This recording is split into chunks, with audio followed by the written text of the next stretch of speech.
વિચારો તો, આપણી આખી દુનિયા વીજળી પર ચાલે છે નહીં? દરેક સ્વિચ, દરેક ઉપકરણ, દરેક મશીન પર આપણે કેટલો ભરોસો કરીએ છીએ. પણ ક્યારે વિચાર્યું છે કે આ ભરોસો આવે છે ક્યાંથી?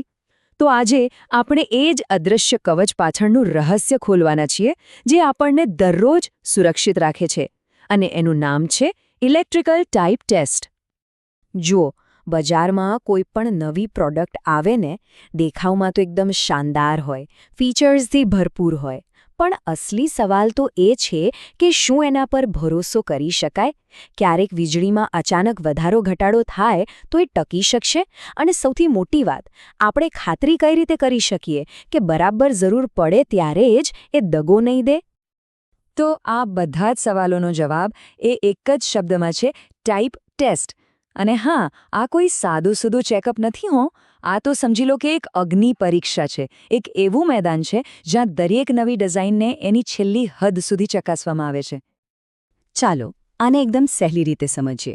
ધારો કે કોઈ કાર કંપની છે. એ હજારો ગાડીઓ બજારમાં વેચવા મૂકે એ પહેલાં શું કરે? એ એક ગાડીને લઈને એના પર ભયંકર ક્રેશ ટેસ્ટ કરે, એની મજબૂતી ચકાસે, બરાબર ને? બસ સેમ ટુ સેમ અહીં પણ એવું જ છે.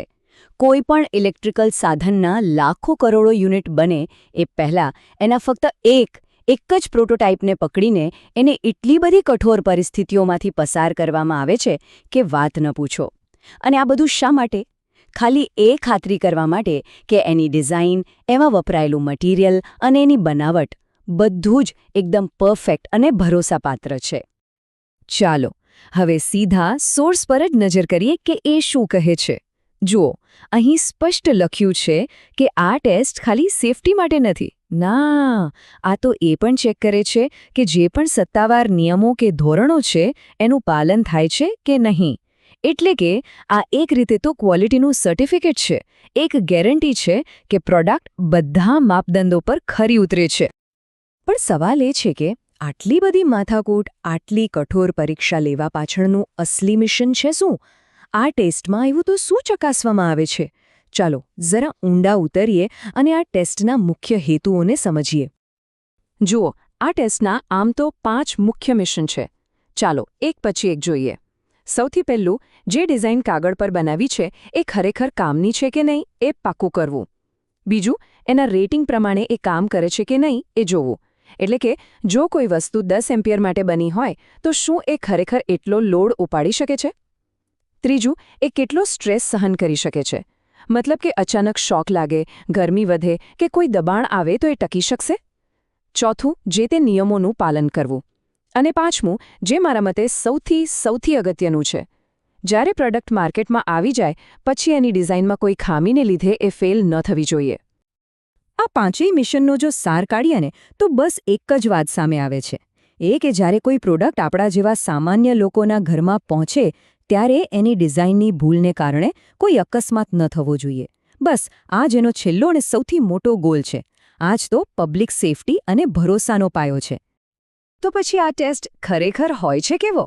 જુઓ, આ કોઈ રૂટીન ક્વોલિટી ચેક જેવું નથી કે બધું બરાબર છે કે નહીં એ જોઈ લીધું.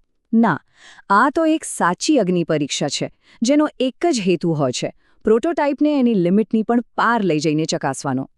અહીં મજાની વાત કહું? આ ટેસ્ટ છે ને એ મોટાભાગે એક જ પ્રોટોટાઇપ પર અને એ પણ ફક્ત એક જ વાર કરવામાં આવે છે. હવે સવાલ થાય કે આવું કેમ? કારણ કે હેતુ આખી ડિઝાઇનને ચકાસવાનો છે, દરેક પીસને નહીં.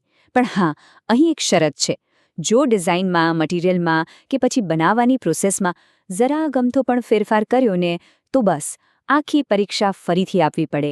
આ જ વાત બતાવે છે કે આ પ્રોસેસ કેટલી ગંભીર અને ટાઈમ કન્ઝ્યુમિંગ હશે. અને હવે જે વાત આવે છે ને એ સાંભળીને કદાચ નવાઈ લાગશે. એ છે કે આમાંના કેટલાક ટેસ્ટ વિનાશક હોય છે. હા, બરાબર સાંભળ્યું, ડિસ્ટ્રક્ટિવ. એટલે કે ક્યારેક તો પ્રોટોટાઇપને જાણી જોઈને તોડી ફોડી નાખવામાં આવે છે અને નષ્ટ કરી દેવામાં આવે છે. શા માટે? ફક્ત એ જોવા માટે કે એની સહન કરવાની છેલ્લી હદ કઈ છે. આને કહેવાય ખરી કસોટી. સારું, તો આટલો બધો મહત્વનો અને નિર્ણાયક ટેસ્ટ આખી પ્રોડક્ટ બનવાની પ્રોસેસમાં ક્યારે કરવામાં આવે છે? કારણ કે એનો ટાઈમિંગ બહુ જ અગત્યનો છે. સાચું કહું તો આ એક એવો સ્ટેજ છે જેને આપણે પોઈન્ટ ઓફ નો રિટર્ન કહી શકીએ. અહીંથી પાછા વળવાનો કોઈ રસ્તો નથી. આખી પ્રોડક્ટની જર્નીને સમજે. જો સૌથી પહેલાં તો એક આઈડિયા આવે છે, એક નવી ડિઝાઇન બને છે. પછી એના પ્રોટોટાઇપને ટાઇપ ટેસ્ટની ફાઇનલ એક્ઝામ આપવી પડે છે. જો એમાં પાસ થાય તો જ આગળ વાત વધે. તો જ જે મોટા ગ્રાહકો છે કે નિષ્ણાતો છે એ ગ્રીન સિગ્નલ આપે છે. અને છેલ્લે આ બધી અડચણો પાર કર્યા પછી જ એનું મોટા પાયે પ્રોડક્શન શરૂ થાય છે. એટલે કે ટાઇપ ટેસ્ટ એ એક ગેટકીપર જેવો છે, જે નક્કી કરે છે કે કોઈ આઈડિયા હકીકતમાં પ્રોડક્ટ બનશે કે નહીં. એટલે ટૂંકમાં કહીએ તો ટાઇપ ટેસ્ટ એ નવી ડિઝાઇન અને માર્કેટ વચ્ચેની છેલ્લી દિવાલ છે. એક એવો દરવાજો જે ફક્ત અને ફક્ત સૌથી સેફ અને બેસ્ટ ડિઝાઇન માટે જ ખુલે છે. આ સેફટી અને ક્વોલિટીનો ફાઇનલ ચેકપોઇન્ટ છે. તો બસ હવે પછી જ્યારે પણ ઘરમાં કોઈ ઇલેક્ટ્રિકલ વસ્તુ, કોઈ પાવર સર્જ કે તોફાનનો સામનો કરે, ત્યારે એકવાર એ અદૃશ્ય કસોટીને જરૂર યાદ કરજો, જેમાંથી એ પાસ થઈને આવ્યું છે. અને હા, એક સવાલ વિચારવા જેવો છે. આપણા રોજિંદા જીવનમાં આવી બીજી કેટલી છુપી કસોટીઓ હશે, જે આપણને દરરોજ સુરક્ષિત રાખે છે અને આપણને એની ખબર સુદ્ધા નથી?